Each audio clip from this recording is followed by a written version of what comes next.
Okay, good morning, everyone. I had 10 o'clock, so I'm going to go ahead and get us started. Christy, are we good to go to get started? I saw the recording button, but wanted to make sure. Okay, perfect. So welcome, everyone. So glad to see you all with us today. I'm going to just kick us off by starting with a review of today's agenda. Hopefully you had a chance to take a look at that. And I see here we have some considerations for the group, so hopefully you were able to take a look at those. Obviously, the meeting will be recorded. I'm sure you saw that little sign pop up. Please mute when you're not talking, use the chat and hand raise functions, and members of the public are present and welcome, as this is an open meeting. We can go to the next slide. Okay, and the agenda for today. Once we get through some of our regular business, such as approving the minutes, we're going to have just an overview of the retreat last month, as well as a work group presentation, and then some work group report outs and updates, and then we'll talk about some next steps. Next slide. Before I get into Before I turn it over to Kelly to do roll call, I just wanted to give a couple of updates from the office's standpoint. The first being that this will be my last meeting. I am heading off in a couple weeks to join the federal government in a new role. So I just wanted to say it's been a pleasure to work with all of you, and I'll definitely be cheering you all on from the sidelines. But I know that this group is going to continue to do great things. So I'm really excited about where it's heading. Your new chair will be William Jernigan, and I believe he's on today.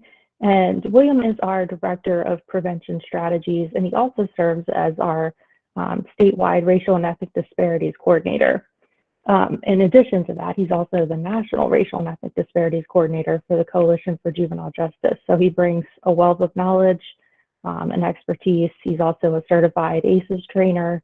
And so, William, I didn't know if you wanted to just introduce yourself a little bit to the group. I'll turn it over to you to do that. Thank you, Jessica. Good morning, everybody. William Jernigan, as you mentioned, I'm serving the Children and Youth Division of the agency. I'm the statewide Racial and Ethnic Disparities Coordinator, as you mentioned, but Director of Prevention Strategies. And a lot of the work in those roles is centered around the commission's efforts. So definitely it's a pleasure to work with you all. I have a plethora of professional experiences working with adults with severely mental health needs, working with youth within the child welfare system at the Child Protective Services level, but even the Ready by 21 transitioning youth after emancipation. So a lot of work with nonprofits, and as you mentioned, serving as an ACEs master trainer, providing training and technical assistance to help stakeholders become more trauma informed. So I just appreciate each of you, knowing a lot of you and the great work you're doing, and just looking forward to connecting with you all and working in this capacity. Great, thanks, William. And we'll be sure that you get William's contact information and such after today's meeting, but just wanted to give you all a heads up of the transition. I also wanted to share that Kelly Gorman, who a lot of you have seen sort of in the background on these meetings, but making sure we're running smoothly. And Kelly's also going to be leaving our office. Actually, her last day is the same day as mine, on the 26th.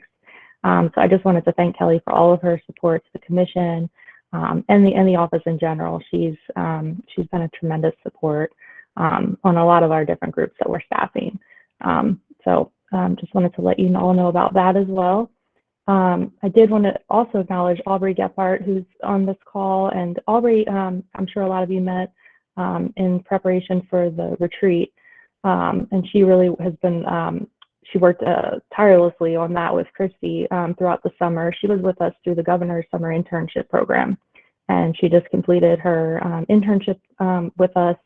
And actually, she's going to be coming back for another internship with, I think, starting in the fall with our juvenile justice team. So we're thrilled that we have Aubrey for another year. Next, I wanted to just acknowledge and thank Cherry Price, who's agreed to, she's volunteering to serve as the chair of the Core Values and Definitions work group. So thank you, Cherry, for stepping up and taking that on.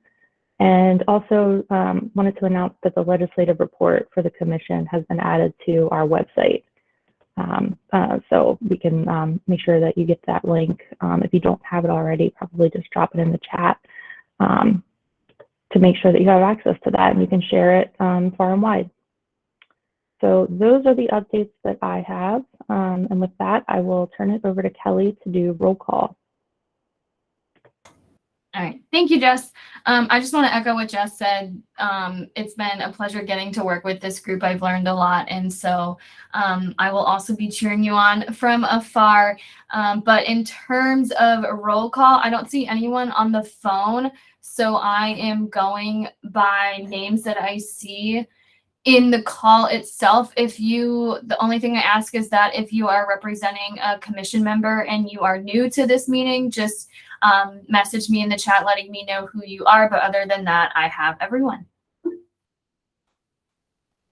Okay, thank you, Jordan.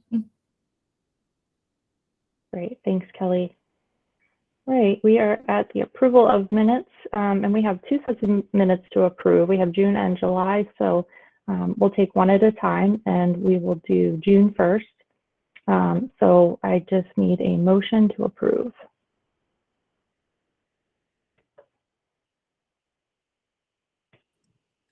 I would like to make a motion to approve the minutes, please. Thanks. Can I have a second? I will second them. Thank you. Thanks, Debbie. Anyone not in favor of approving the minutes?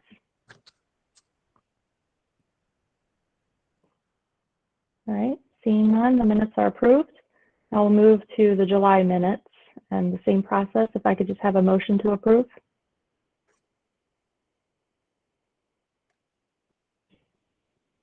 I would like to make a motion to approve the July minutes, please. Thanks.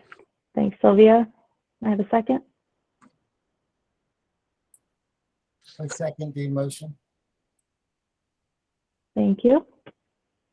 Anyone not in favor of approving the minutes? Okay, seeing none, the minutes are approved for July. Thanks, everyone. Next, I'm going to turn it over to Christy, who's going to do a visioning retreat recap. Hi, everybody. Oh, gosh. Okay. Hopefully, hold on. Sorry. I'm logged in twice, so let me just log out and go back in later. Okay, better. So sorry about that. Real quickly, participant feedback. We've had positive and negative. A lot of the people who were in person, I think, had a better experience than those that were online. As a general rule, from what I've heard verbally, we have not gotten the official report back from the facilitators. So once we do that, we'll schedule the visioning retreat debriefing, which will either be at the August or the September meeting. And then we will, as a group, as a commission, go through that debriefing together. In terms of action items from the visioning retreat, there were proposed changes to the meeting time. The individuals who were representatives from the legislature suggested that the meeting time be moved because it is difficult for the representatives from the legislature to attend these meetings at this particular time. So they voiced a request to have this meeting time changed to, for example, first thing in the morning, like an 8 a.m. meeting, because they felt like that would work better with their schedule, especially during the legislative session. So just to put that out there, if that's something that we want to have a discussion on at next meeting or at some point. In terms of the work groups, there was a lot of discussion at the visioning retreat about the work groups needing to have communication with one another as well as with the commission. There was some clarification about the hierarchy of how the work group works with the commission, but there was also some requesting for a specific like a format for the reporting to come in. So I created that format and I sent it to all the work group chairs. Since then, I've gotten the request to add a due date to that. So I will do that as well to make sure that they know at what point those need to be to me in order to be dispersed to the commissioners on time. And in terms of communication with one another, I think part of that is going to come from the visioning retreat debrief, because there was a lot of conversation about that was kept by the facilitators. But in addition to that, there was a motion made at the visioning retreat that we need to discuss as a group to allow the chairs of the work groups to participate in the meeting with the commissioners. And there was question about whether that was simply about the topics for which they are the chairperson. And these are the chairs of the chairs of the work groups who are not also commissioners, but allowing them to participate in the meeting at large, or allowing them to participate in the meeting when the discussion at hand is in reference to a topic for which their work group is working. So that was just some clarification. So at some point we need to make a decision or make a vote on that as well. And then finally, there were themes that were followed for the strategic plan, one of which came out of what is going to come later in this office from the work group for the Implementation and Technical Assistance Work Group. They're going to be putting forth the Maryland version of SAMHSA for discussion and hopefully vote today. And then from that, there were conversations about having the training and the metrics group actually work from that to begin doing work based on that work. So nothing's finalized. There's nothing to present necessarily, but that's just kind of the conversation that's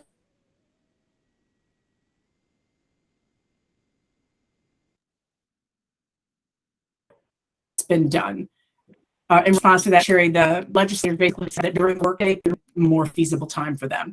And that is the end of my update based on the visioning retreat. Are there any questions that I might be able to answer this time? Keeping in mind that there will be a greater debriefing at another meeting. Okay, with that, I'm done. All right, thanks, Christy. So next we have a presentation by the Implementation and Technical Assistance Work Group. It looks like there's some slides that goes with their presentation, so we can pull those up. And I think I'm going to hand it over to Elizabeth, but correct me if I'm wrong, if there's someone else I should be handing it off to. No, that's me. Okay, great. So hopefully people can see, hopefully everyone can see my my screen now.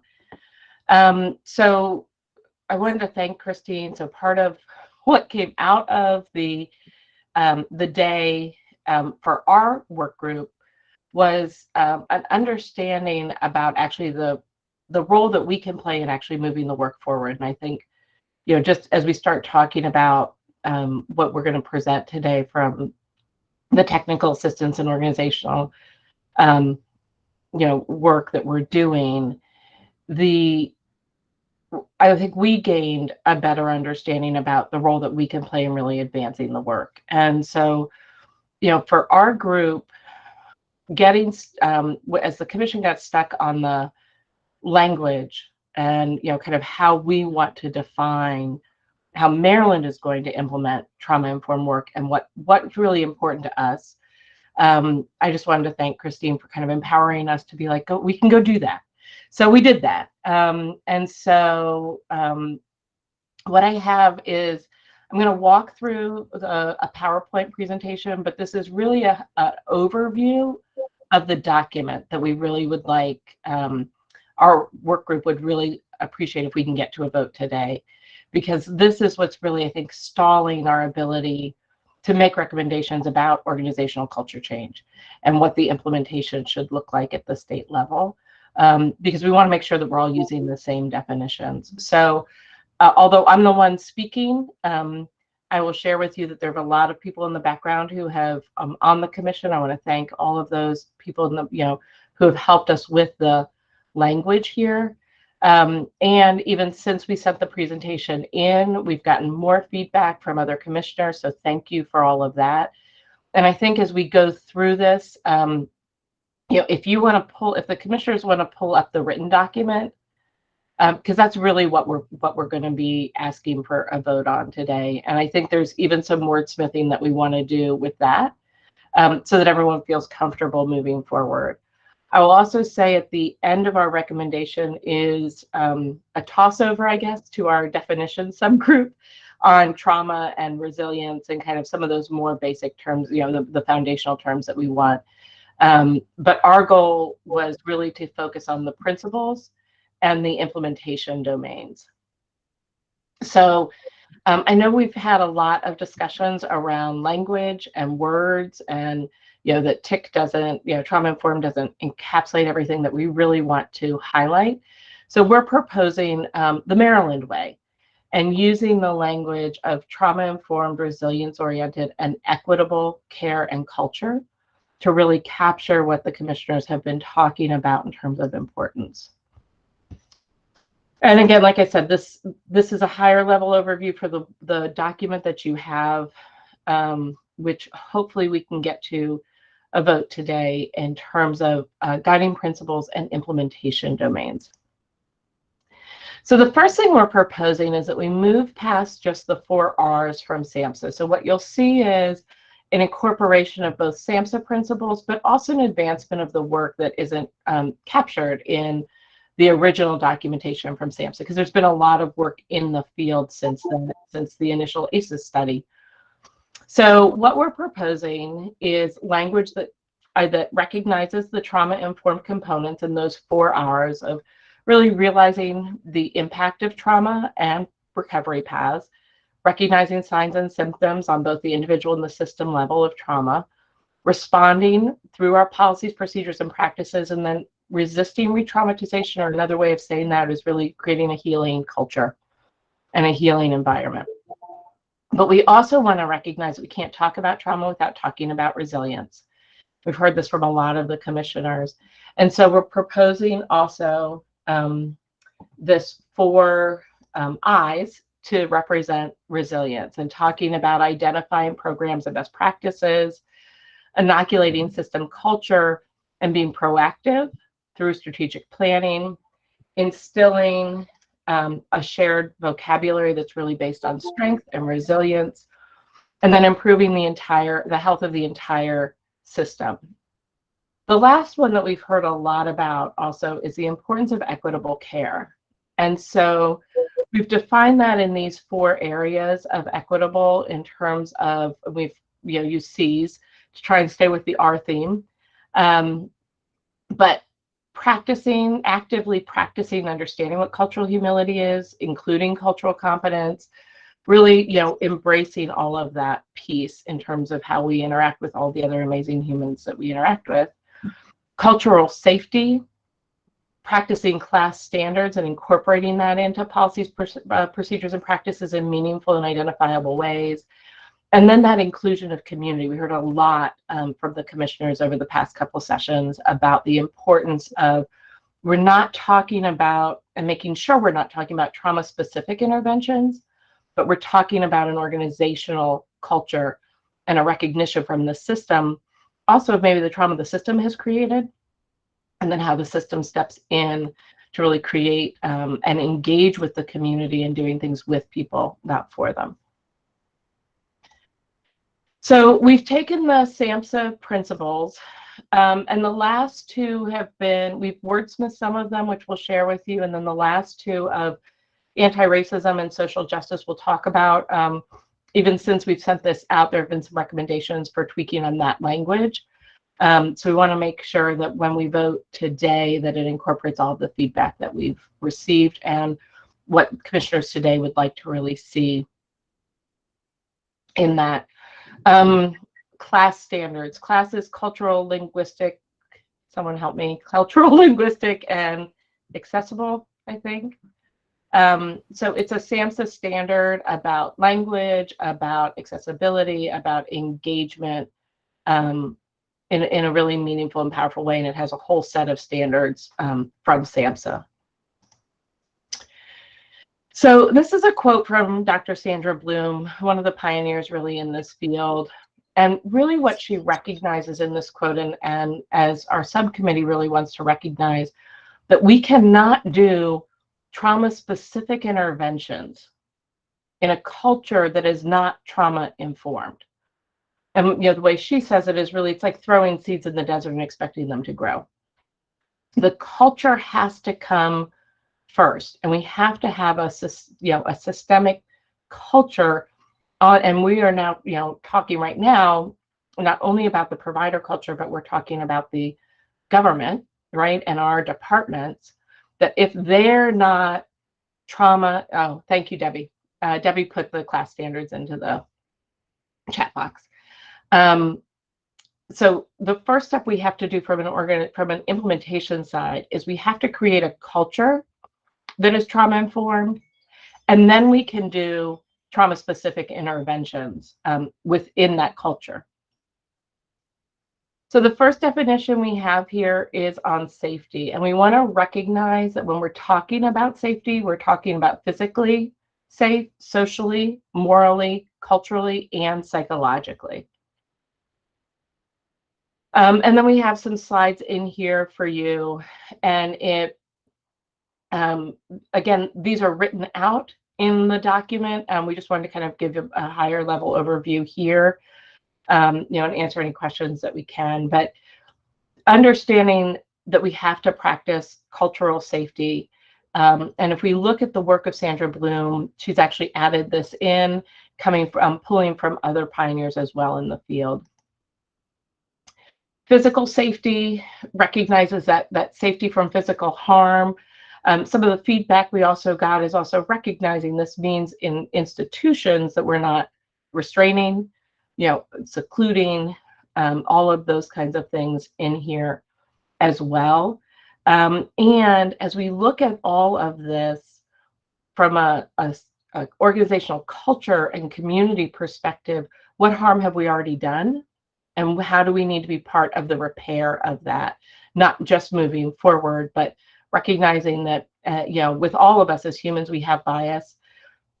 Our governments have not always been set up to be as equitable as we would like them to be from a human perspective. And so what have we done, and how do we participate in moving forward? Psychological safety really talks about an organizational culture where I can experience all of the emotions that I feel.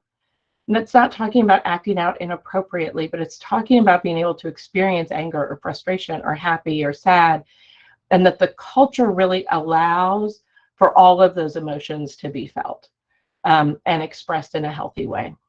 So and in here on the left, psychological safety, the green arrows, if it's hard to read, just says comfort, admitting that we make mistakes, having a learning from failure culture, everyone openly sharing ideas, and then having better innovation and decision making. And when we're in a psychologically dangerous culture, there's this fear of admitting mistakes. We tend to blame others. We feel less like our different views are accepted. We're not going to share them, and we kind of fall back into that common knowledge, like, doesn't everybody just know that? So we want to really develop a culture here in Maryland that really promotes that psychological safety. We learn, we grow, that learning mindset, as opposed to we come into work and I have to stay in a lane of emotion. The next is social safety. This is really about how we are with others and being safe in those communities, and that we create really these healing environments. And then in moral safety, so this definition comes from Dr. Sandra Bloom, that as an organizational culture, there's this never-ending quest to understand how the organization, the department, in our case here in Maryland, really operates in a healing process in a way in which we want to attempt to reduce hypocrisy, both explicitly and implicitly.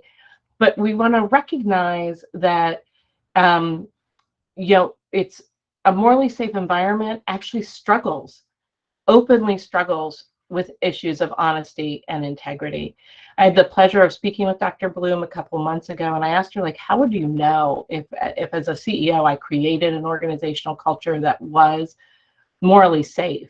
And she said, as a leader, people would come to you and say, like, that didn't feel good, or that didn't, land right. So this ability to speak openly with each other, and have those corrective environments, because we all are going to have blind sides. We're all going to be human. We're not always going to be perfect. We're going to step in it sometimes, and the environment has to create a space where we can talk about that and address it and move forward.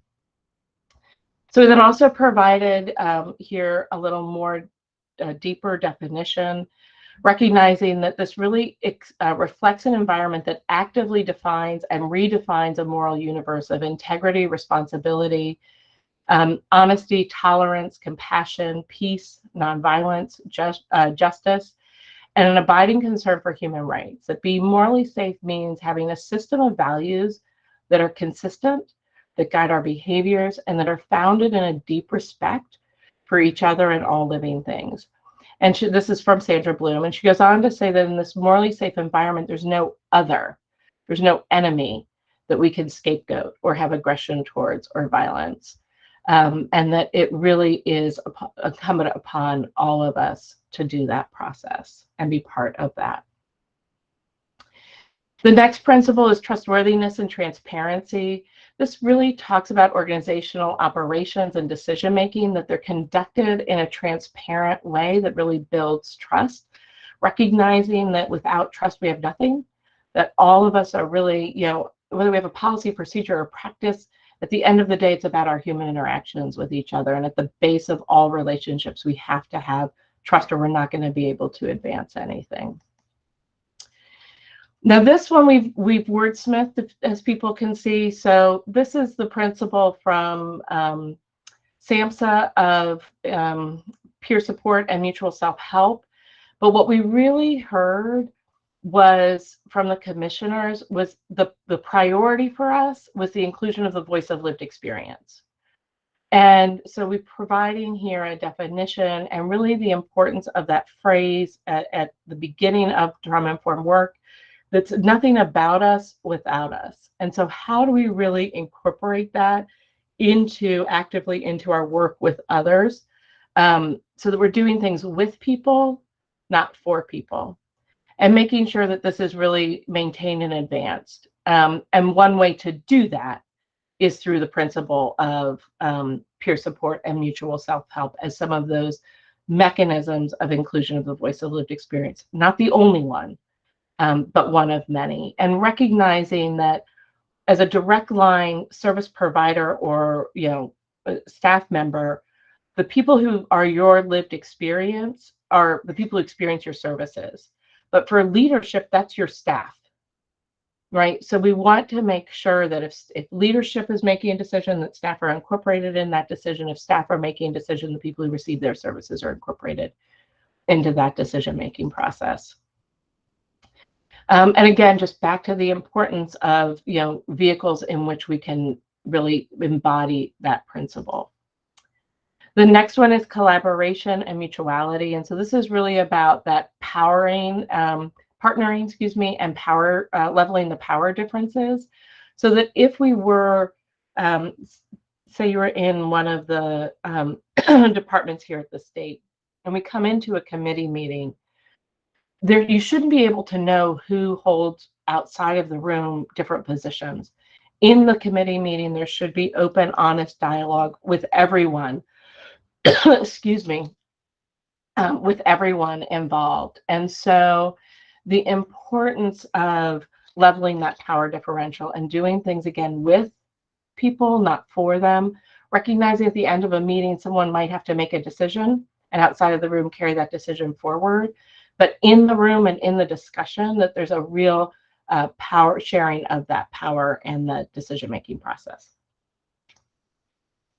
Empowerment, voice, and choice. So this is a long definition you all can read, and I know the commissioners got the slides or have the definitions in front of them. But what this really means is, and why it's so important, is that we recognize that when trauma occurs, it occurs to us as humans without our say. It's not something we invite in. And so one of the really important things moving forward when we incorporate trauma-informed, resilience-oriented, and equitable practices and culture is that people have a say in what's happening. because that in and of itself is a healing experience. It's a recognition that we're not talking about a specific population in a corner who's been traumatized, but we're talking about the embodying this with every amazing human that we come into contact with. This was also one that has been discussed a lot in our group. So moving to really understanding cultural, historical, and gender considerations. And the importance of this, we've heard a lot from the commissioners, not just gender responsive services, but understanding historical and intergenerational trauma. And within the state, what the state has done that has created some of that, or, and what do we need to do to move forward to heal that? This would also be, where class standards are going to come in terms of application and things like that. So the last two here that I have are new to probably the commission and have been part of our discussions. And I wanted to pause on this one. I have a team member, I think, who's hopefully on the call, who is going to help me. We had a bigger discussion in our meeting this week. So, as important as we all feel that anti-racism is, we want to actually propose, as we're going through the vote today, that this actually moves to all bias, and that we're not calling out just one level of bias, but we're calling out all of them and making sure that we're addressing all different components of it. Do I have my team member here who is going to jump in with the language for this? Yeah, I mean, I think you really covered it as really talking about it as anti-bias, and similar to what you had pulled up on the previous slide, whether it's gender orientation, race, culture, ethnicity. It just seemed like anti-bias seemed like it would cover more as a broader term. So we have language today. If the commission would like to move, the commissioners would like to move to that language as a guiding principle in place of anti-racism, or if we want to leave anti-racism, with these kinds of with the definitions here on the slide and in your worksheet, or the worksheet that we're working for to hopefully present, or vote on today. So when we get into discussion, if people want to come back to the slide, I can bring it back up, and Miles can definitely share the language, when we get into the discussion portion of what that would look like different than, or in addition to the anti-racism. And then the last one is social justice, really promoting the life and dignity of all humans, addressing inequities in state service delivery systems. And obviously, when we adapt this into providers, it would be within those provider systems. Advancing policies that support equitable access, and back to that empowerment, voice, and choice, and equal protection under the law. So those are the principles that we're proposing.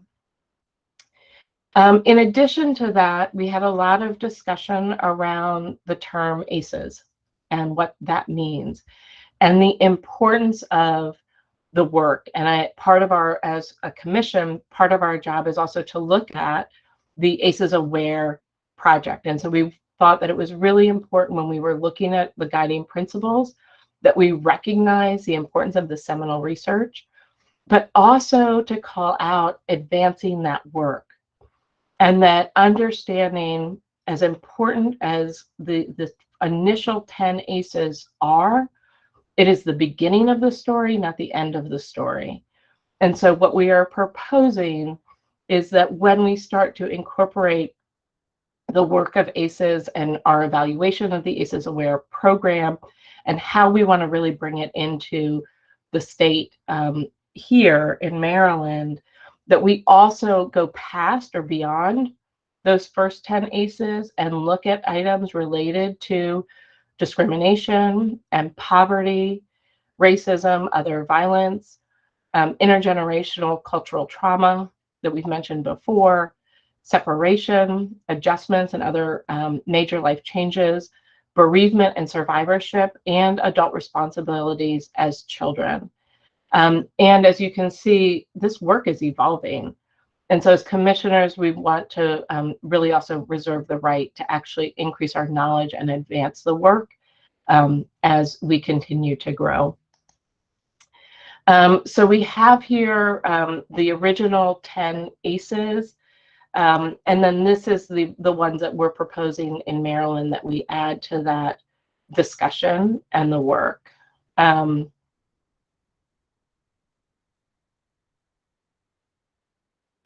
And then on the implementation side, sorry, I was reading the chat as well. On the implementation side, these are defined in your presentation.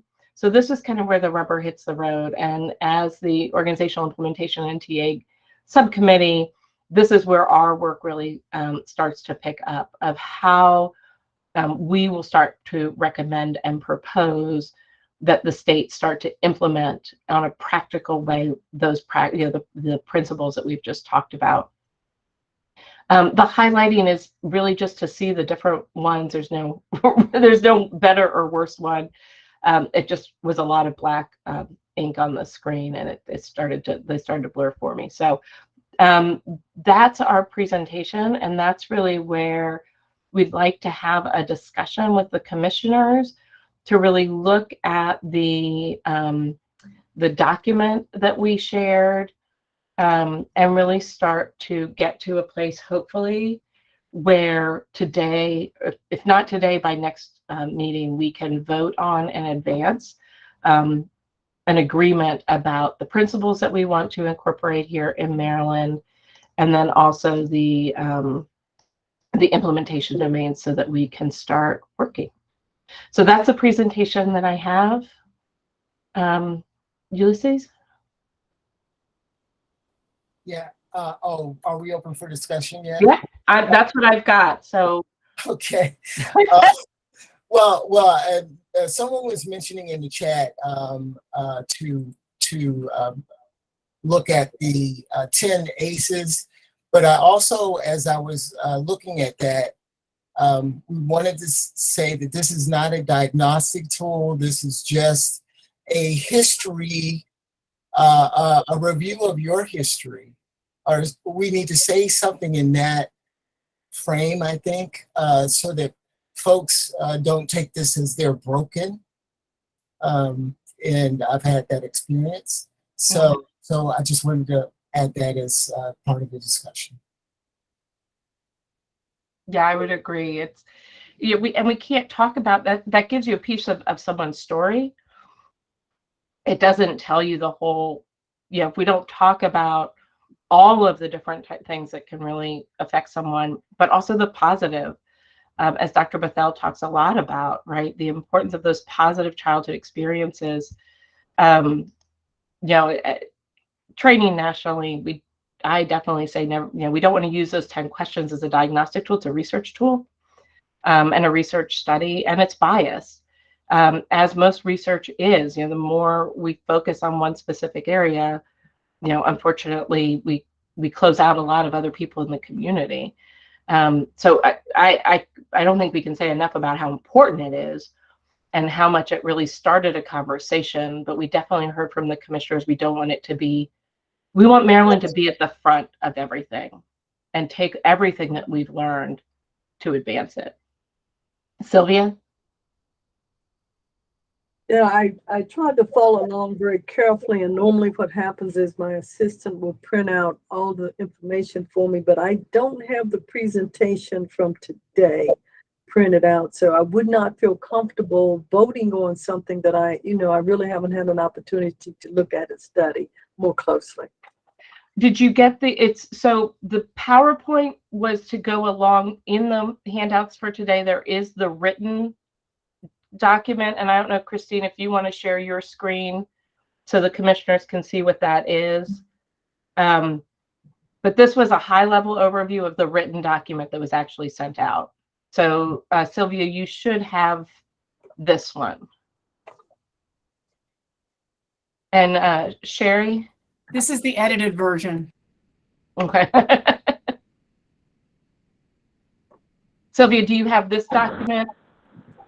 I do. I Okay. do, but like, That's what we're there's a proposing. lot of, I guess there's a lot of corrections on the one that I have and inserts. Yeah, so the proposal for today is that we take this written document and get it to a place where everyone's comfortable for either a vote today or a vote by our next meeting. And if people can see the screen, the edits were the feedback that Christine had received from some people in terms of the language. I think what I would like, maybe a discussion today and then a clean version. So I wouldn't have to try to go through and so I could just read it fluently without the redaction across Yeah. side. Sherry also had her hand up. I'm going to hold my question. You guys can come back. Okay.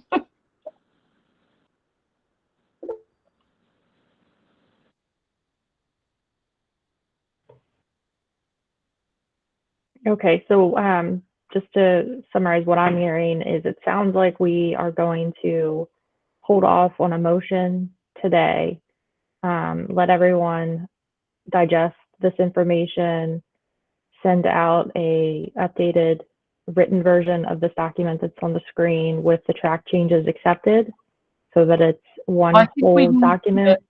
Yeah, Jessica, I think we need to go through the changes because they're at this point they were just recommended. I don't know that I'd like to hear from, and I know our group would like to hear from everyone in terms of what language, do we want to have anti-racism? Do we want to have anti-bias? So, I mean, we'd like to have a robust discussion here so that Christine can get something that everyone agrees to today out to us either for a vote later or for a vote today. Okay. I would like to thank you for that wonderful presentation and all the work. I would like to really strongly recommend that we keep the anti-racist perspective in addition to the anti-bias and kind of focus on other isms. Because we are a southern state, because we are a state that has a deep history related to slavery and segregation, I think it really is important that we specifically name that an anti-racist organization is a trauma-informed organization, and that in our state, we're working on both together. And we also, and I'll try to find this for the group, there is some literature that shows that though past diversity, inclusion, and equity types of initiatives and cultural responsiveness have had good effects, it hasn't moved the needle enough around anti-racism. So that's why I think it's really important to name it and address it specifically. And it looks like Debbie is suggesting that we call that maybe the language is something like eliminating racism in all forms of bias as one of the principles.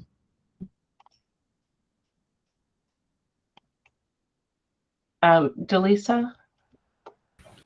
Thank you so much. I just want to really second what my colleague Kay Connors has said.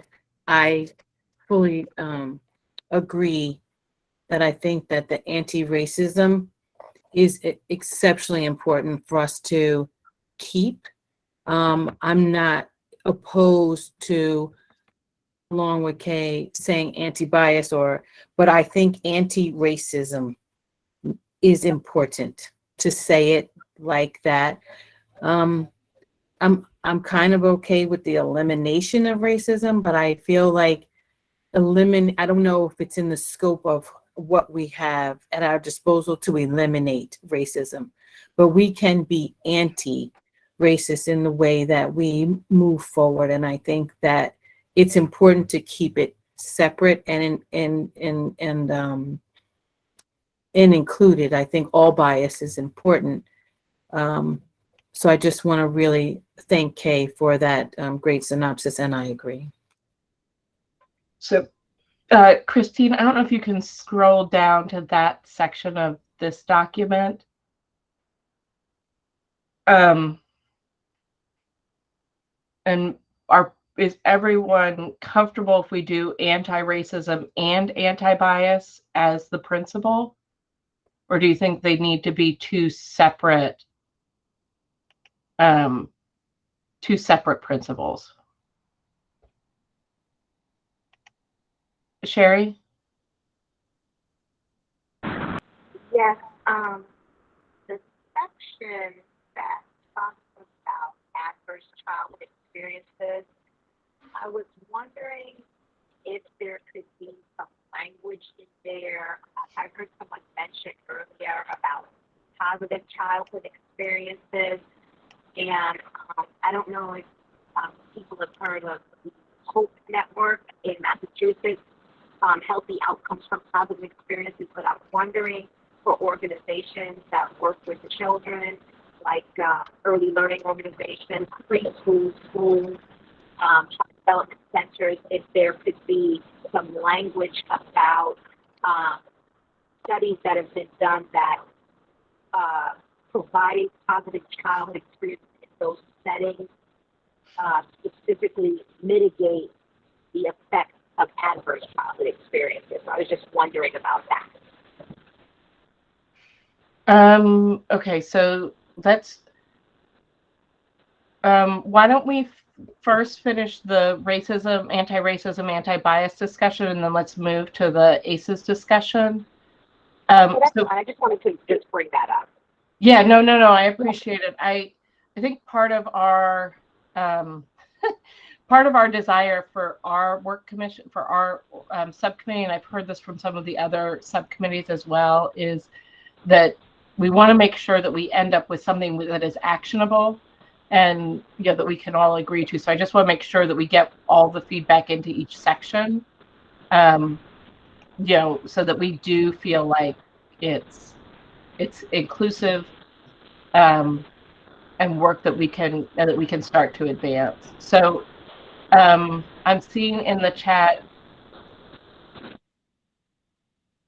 to have two separate definitions, to have two separate principles. Is that correct? So anti-racism standing alone, and then anti-bias as a separate definition. And do we have Miles's definition of anti-bias, Christine?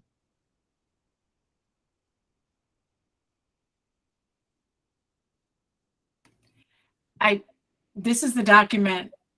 This is all of his comments are included on here. So I don't know that there was an actual definition provided as much as his language changing this from racist to biased. Yeah, that's correct. I didn't provide a definition because I was just working off of this document. Okay, so we need a definition for anti-bias. Miles, would you be able to do that for us? Sure. Okay, and then the other in this area, so we're talking about 9 principles then. In this section, number C, there was a comment related to white supremacist ideology. Someone commented to Christine feeling like that language felt inflammatory. And could it be said in a different way? And so I wanted to give space here to talk about that language with the commissioners in terms of, are people comfortable leaving that in, and being very specific, or is there a desire for it to say something different? And I see Wendy has her hand up, and then Sherry.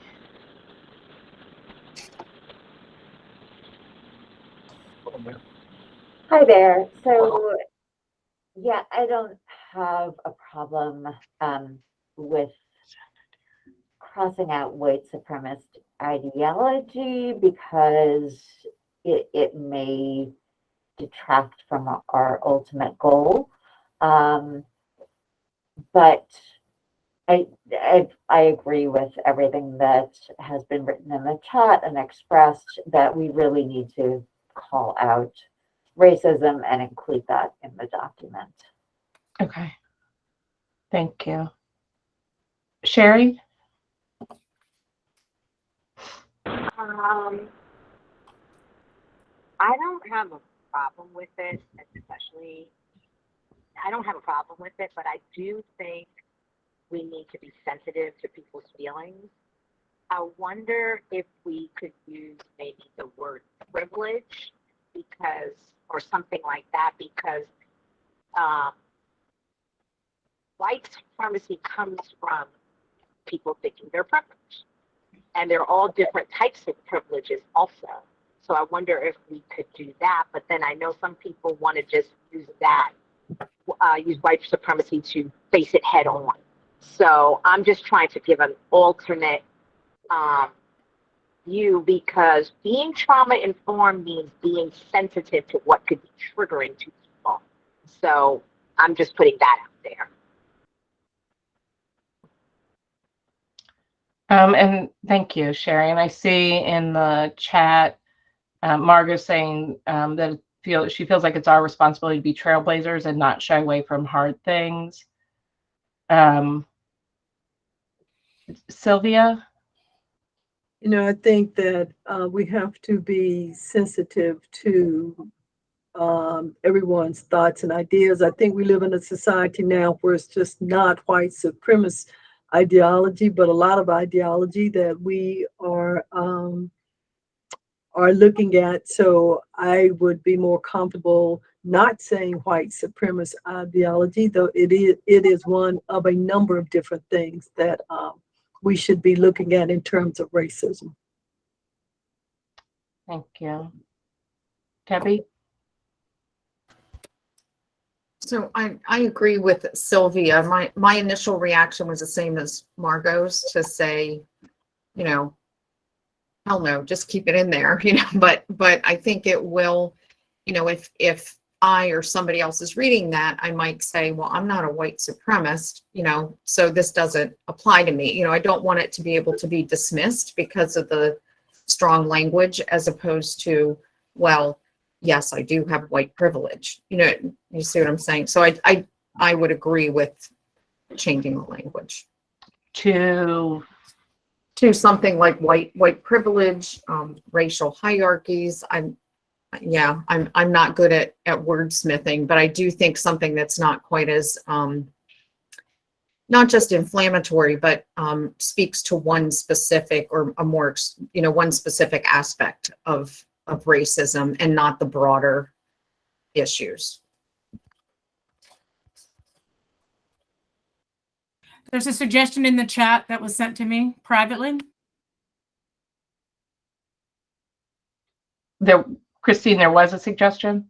Yeah, there was a suggestion sent to me privately that I just included in the chat. In terms of language? I believe so, yes. Oh, so understanding the institutional and structural issues that uphold systemic bias or systemic racism in place of, is in place of white supremacist ideology language? Is that what we're? That's the suggestion, yes. Okay. So how do people feel about that changing white supremacist to understanding the institutional and structural issues that uphold systemic bias or systemic racism? I like that. I think it keeps it neutral. It's not inflammatory. I don't think it puts people on the defensive as much. I like that. Okay, and then we have a suggestion of wordsmithing it even more, adding uphold systemic and structural racism, or systemic bias and systemic racism.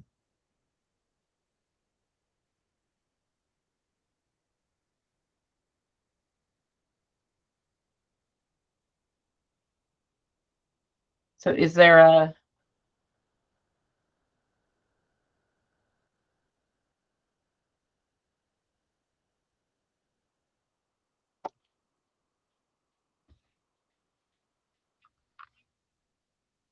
so the personal bias, not just the organizational, I think Miles, that can go into our definition of the bias section. So I think we can address it in both.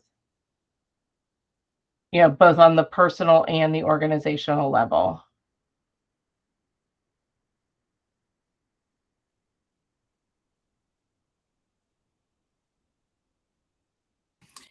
Katie, where would you recommend inflammatory go?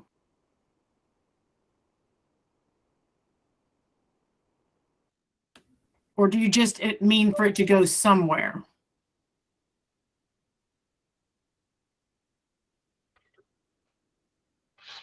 Somewhere. Okay.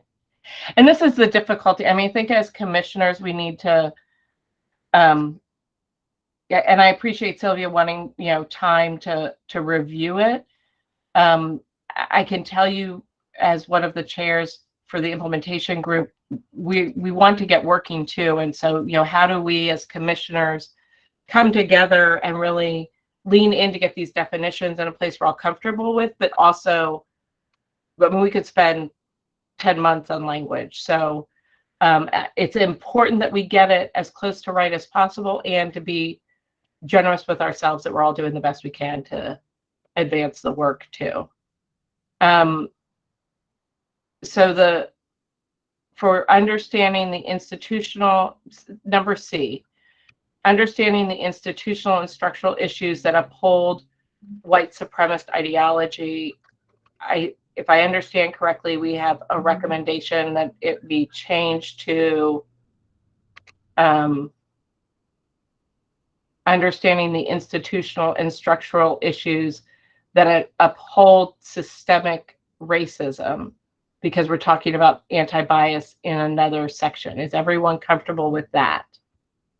Do people feel like that gathers? Okay. So we will get, so Christine, if you can change that one, recognizing that we're going to talk about systemic bias in the 9th principle. And then if we can move down to the ACEs. And I think Wendy was saying something about wanting to have the positive. That was me, Sherry. Sherry, I'm sorry. That's okay. My short-term memory is shot at this point. Okay. So my comment was, I wanted, since I'm a teacher, I'm extra sensitive to that. I know that we're trying to make all of Maryland trauma informed. So I know that's a narrow topic, but since adverse childhood experiences is in there, I figured that's where it would go. And I was trained in the HOPE framework this summer. So there, HOPE has 4 building blocks of how any organizations that deal with children and families can provide those positive experiences to mitigate ACEs. So I just wanted to make sure we don't just dwell on the negative, but also the positive. So what I would suggest, if everyone's okay with this, is that we move this principle to addressing PACEs, which is the language that the ACEs group has transitioned to, which is positive and adverse childhood experiences. And then Sherry, I think the HOPE work that you're talking about comes into an implementation strategy as opposed to like principle, if that makes sense, like a way to do the work. Okay. And I would encourage we have an ACEs Aware group that is evaluating the ACEs Aware program and then making recommendations on adoption or adaptation of that process to the state and to the commission. So I would say that group should look at the ACEs or the HOPE work that you're talking about as a. Should I get in touch with them maybe? Sure, Christina. Okay, who's the chair of the ACEs Aware subcommittee? Okay, Christine will connect you with them, Sherry. Okay, thank you. Wendy, and then Kristen. Thanks. So my comment was just about the definition of ACEs, and there's just been a lot of research that has gone beyond the initial 10 items. So I'm wondering if we really need to say that we define ACEs to include the original 10. I mean, we could say we define ACEs to include the original 10 and many others, including. Right. So the language that we're recommending is you can see on the screen here with Christine, it says we define ACEs to include the original 10 from the groundbreaking ACEs study. And we recognize that in Maryland, we must move beyond the initial 10 to include that list that I gave you, the discrimination, poverty, racism, other violence, intergenerational cultural trauma, separation, adjustment, or other major life changes, bereavement and survivorship, and adult responsibilities as children. And then I thought, Christine, like we had in the slide, we were proposing that we reserve the right to add as a commission. Yeah, no, I agree with that. But so my first read of this was not to understand include means all, and I think it should just be more explicit. What language how would you want us to write it? So we define ACEs to include the original 10 items from the groundbreaking ACE study, as well as other adverse experiences that have, I don't know whether we need to say anything about the literature, but that include whatever. Okay, can you get that language to Christine? Well, thank you. Mm-hmm. Okay, are there other, for discussion, as Christine gets a clean copy out to the commissioners? I don't know, I mean, I heard from Sylvia. Oh, Kristen, I'm sorry. Kristen had her hand up before we move. That's okay. I just wanted to make sure we include disability under cultural, historical, and gender considerations, to add it in under stereotypes and bias. And then also under the anti-bias category, that disability be mentioned. Thank you.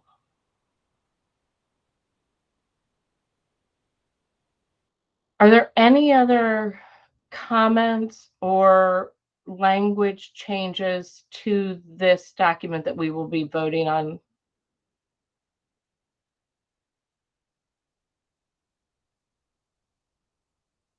Or any other feedback for our for us, for the subcommittee, in terms of the principles or this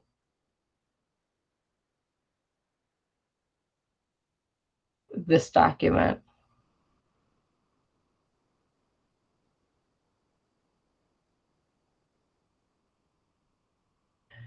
And Eileen asked if this would impact the court systems. So long-term, Eileen, I think that's up to the commission in terms of how we roll out implementation. But my understanding is that our goal, and what I've heard from other commissioners, is that this becomes the way that Maryland operates in any system, the court system, our transportation system, Parks and Rec, child development, or child welfare, that we're starting with certain departments. But I think the commission intent, from what I've heard from commissioners, is that this is a way that our state would operate across the board. So that would include eventually the court systems as well. And we have representation from juvenile justice and probation, right, Christine? Juvenile justice, yes. And the way the law is written, we start with the specific agencies that are listed in the law. Once we've begun that work, then I think we as a commission can make a decision to go beyond that. But we are beginning with those state agencies that were listed in the law specifically. But we're definitely not, as a group, from what I've heard, opposed to extending it out into the community in addition to the court systems. But as of this second right now, the court systems are not listed in the original agencies, but it is definitely not outside what it is that this commission intends to do. Yeah. Yeah, I'll just add to that, and that's exactly right. And just looking at the mandate of this commission, it is specific to the executive branch. So all of the departments under the state, it does not go into the judicial branch or the legislative branch. So those could be future legislative changes to expand your scope. But for right now, your scope is the executive branch and all of those state departments. And I think that's where your authority, you would probably need to do some sort of legislative, update to expand that. Not saying that this can't apply, but just on paper, your authority is limited to the executive branch. Thank you, Jessica. So opening it up to any feedback, the goal really is to get this across the finish line, and to get this voted on, with some of the changes and the definition of anti-bias that will come out to the commissioners. We're not going to be able to vote on it today because we don't have that definition. But I want to make sure that when we get to this next month, that everyone feels prepared to move forward. So, Cynthia, you're muted. Yes, I in the button. Delegate Riley did have a question. She wanted to know when you're voting on the document, are you voting on the document as a whole, or are you going to vote on it section by section? The hope would be that the individual discussions today get us to a full document that we can vote on. Okay. All right. Thank you. That's what I wanted to know. Thank you. Yep.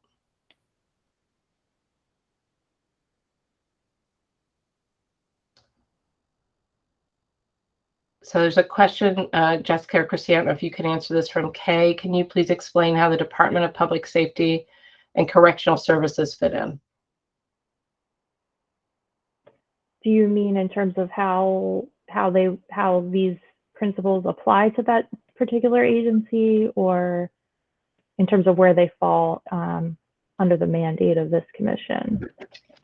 Yeah, thank you. We noticed that they weren't included in the list, and I don't know why, or if they're under the judicial system, like you said. No, yeah, they're executive branch.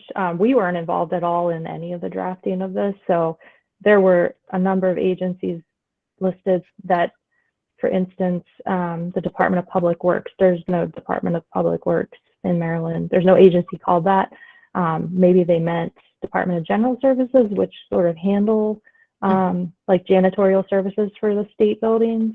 There's also there was another one on here that doesn't quite fit with what we have in Maryland. I don't recall off the top, but yeah, they're missed, and that might have been a mistake. So maybe an amendment could be added this coming session to include them.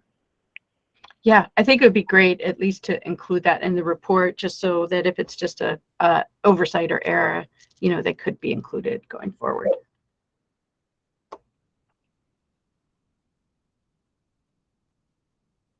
Okay, thank you, Kay. So for the commissioners to vote on this next meeting in its entirety as a document, what other input do you want to have, or discussions do you want to have today, so that you feel prepared to vote next meeting?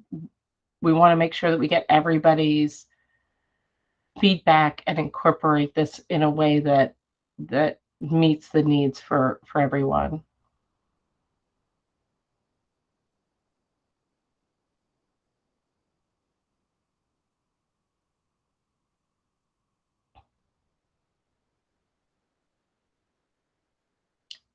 Okay, so Christine, what I'm hearing is the language in the moving to PACES, the one change on C in the anti-racism, and so moving those back from anti-bias to anti-racism, that we will get your definition, Miles will get you a definition for anti-bias, and that I think those were there is on the document where you have it right now, this definition of resilience.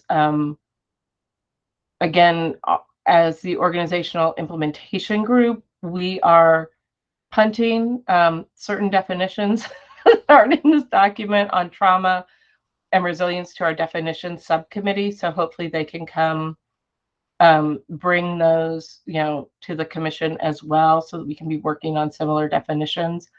But it was not our intention to have those as part of the principles, the guiding principles and the implementation domains. Christina? Oh, I also just wanted to just make sure that the disabilities was included in the bias and in the stereotypes per Kirsten's request. Thank you. I had that as well. See, that short-term memory is just gone. Okay, I'm going to take silence to mean that we're moving into a close agreement to move this forward. Kristen just put something into.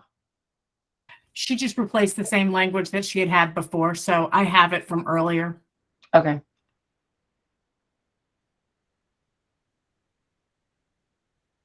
So I will make the changes to this document. And so Jessica's, Christine, sorry, I'm just getting a chance to equitable care and culture.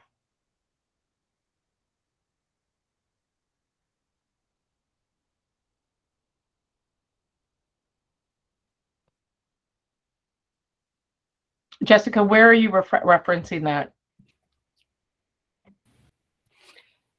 So when it's on the first page when we look under framework, and it's just more than likely just a linguistic type of thing. We define a trauma-informed, resilience-oriented, equitable care and culture to be composed of this framework. I just feel like we need to figure out how to work kind of culture into this kind of sentence. It's just very choppy to me, and that could just be because beyond here. I'm sorry. Beyond right there. So we define trauma-informed, resilience-oriented, equitable care and culture, or TRO, to be composed of this framework. And you're suggesting that we say what, Jessica? So when I look at trauma-informed, resilience-oriented, equitable care, I feel like we need to also then put some sort of wording to describe culture, because we're having equitable, it just is kind of semantics at this point in time, and I can kind of give a suggestion, outside of this group, but I feel like we need to kind of hold that culture lens, because we've had that conversation around anti-bias as well, like upholding not only anti-racism, but then anti-bias. I feel like we need to kind of address that within this sentence here too. Literally just a small semantics thing, so I don't want to take up too much time in that discussion. But you can send something to Christine for the final document? Absolutely. Thank you. Sure. So I just want to thank everyone, the people in the background who helped us get this to you, as well as our subcommittee and my co-leads, Inga and Michael. And it's a hard discussion, especially around anti-racism and how we really start to bring that in. And so I think it was an incredibly, Wendy said productive, I would agree, but also incredibly respectful. And I know that one of the discussions some of us were having at the retreat was, how do we as commissioners start to embody this in our interactions with each other? And so just want to thank everybody, because I feel like we tackled some things and some hard conversations very respectfully with each other. So thank you. But that's what I have, and I look forward to the vote next session. And Christina, I'll turn it, and Jessica, I'll turn it back over to you all. Thank you so much, Elizabeth. I agree with what everyone has said. That was very well done and incredibly productive. So kudos to you. So we have about 15 minutes left. And so I am going to need to cut our work group report out and updates short. I know we had originally designated 5 minutes for each, but if we could just keep them to, about 2 minutes, and we can make sure we have enough time at the next meeting to follow up on anything that you weren't able to cover today. So with that, I will start with Cherry with the core values and definitions work group update.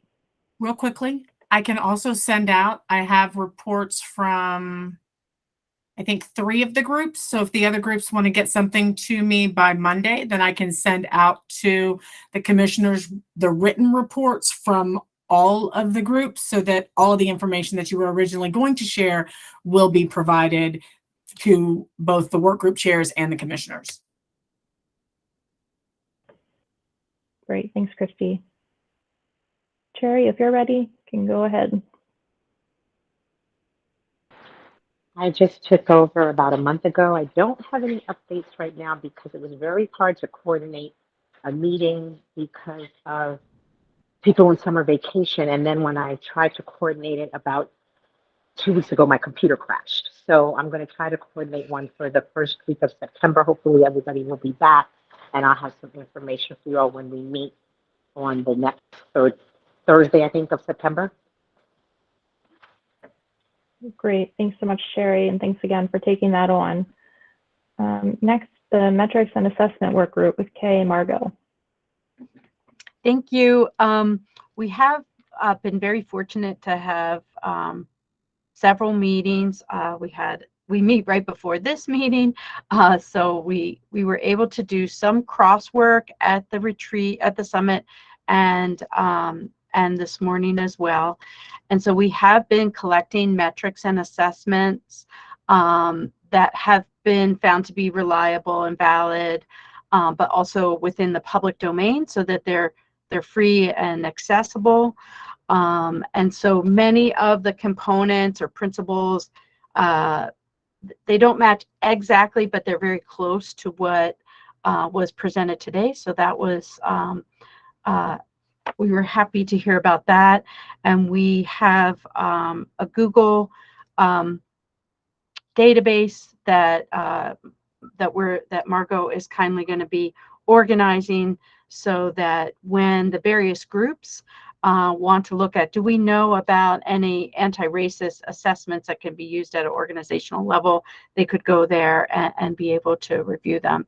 If they want to know about leadership principles, we'll have that available too. So we've been trying to map on and understand what the other groups need so we can be responsive.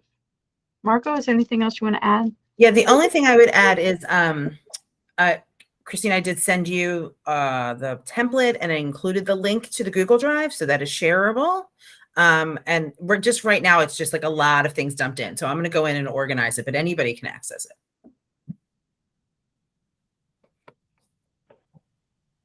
All right, great. Thank you both. Next is the training work group with Amy and Janice. Hi. So our training work group has been meeting monthly. For anybody who's interested, we meet the first Tuesday from 3 to 4, and our next meeting is Tuesday, September 6th. We've been doing a lot of kind of organizing and thinking about our core principles, and I really appreciate Elizabeth and the work group, this presentation this morning. You really reinforced so much of what we've been thinking about. In our report, you'll see that many of the core principles that you talked about this morning are things that we've been thinking about too, as we think about what would be the most effective training curriculum for the state, and that would touch people of all abilities. We also have a Google Drive and a Jamboard, and welcome participation, and we look forward to working with the other work groups so we can synthesize and build upon each other's strengths. So that's all. Great, thanks, Janice. The Operational Implementation and Technical Assistance Work Group. I don't know if you had anything additional. I know that you guys We've done enough. Thank you. you've had your work cut out. Yeah. Okay. Next is the ACE Aware with Carrie, and have staff support here. So I think, Christy, if you have anything to add as well, feel free.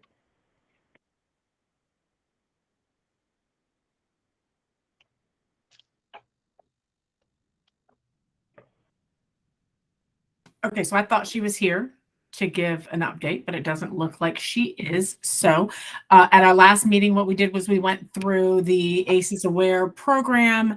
Carrie had sent out some websites and stuff. As you all know, the next report, the next legislative report is due to the legislature, to the governor and the General Assembly on October 1st. So I am in the process of writing it. The work group did provide me with some strengths, weaknesses, and questions to be asked of people who represent the California program, so that we have that. And the document will be relatively introductory in terms of what the work that we've done, because we've only met maybe 3 or 4 times total, but it will reflect what we've done and what our thoughts are and the direction that we intend to go, etc. And I will have a draft of that out to you, hopefully by the middle of this month. That will have been approved by the work group as well, so that you can review that, because we will need to vote on it at the September meeting as well. Great, thanks, Christy. And last but not least, public awareness with Ulysses. I'm here. Oh, okay, yeah, I'm here. We were able to meet. This would have been our final meeting. I just want to share. I mean, our last meeting we had. I wanted to share our Padlib. And basically on our Padlib, we have all the information. We have our mission statement, which we were working on during the visioning statement that we're going to be, increasing. We also have our notes and things like that for the virtual meetings, the leadership directory, trauma resources, even the stuff that we did today on there. Trauma resources and some of the stuff that we've been doing with Tennessee, our speakers that have been a part of the speaker series, and also our actual meetings, as they are August 16th, our last meeting, and these other meetings. So it's just everything in one place, and people can go and add stuff as well. So I dropped it in the link, yeah, I think that would be something that we could all be able to share in. Thanks. Great, thank you. All right, well, that concludes work group updates. I'll turn it over to Christy for next steps.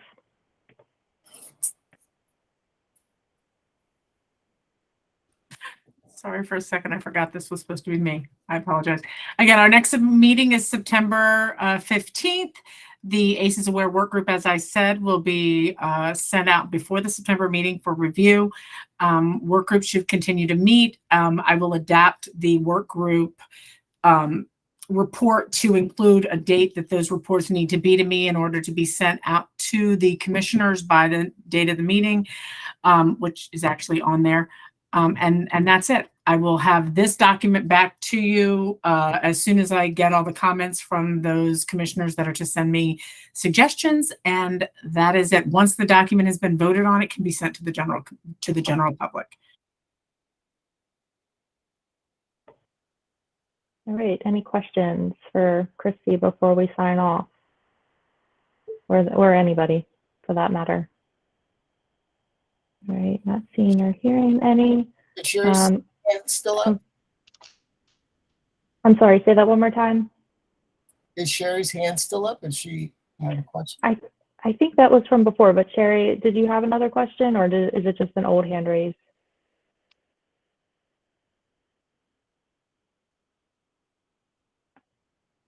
I think it might have went up earlier, but Sherry, feel free to throw something in the chat.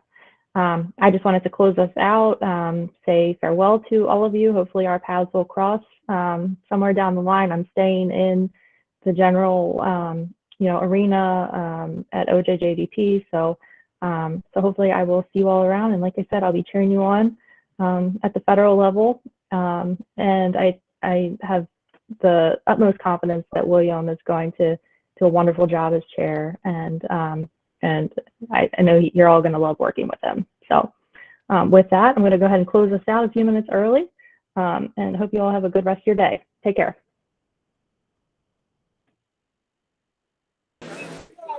Thank you.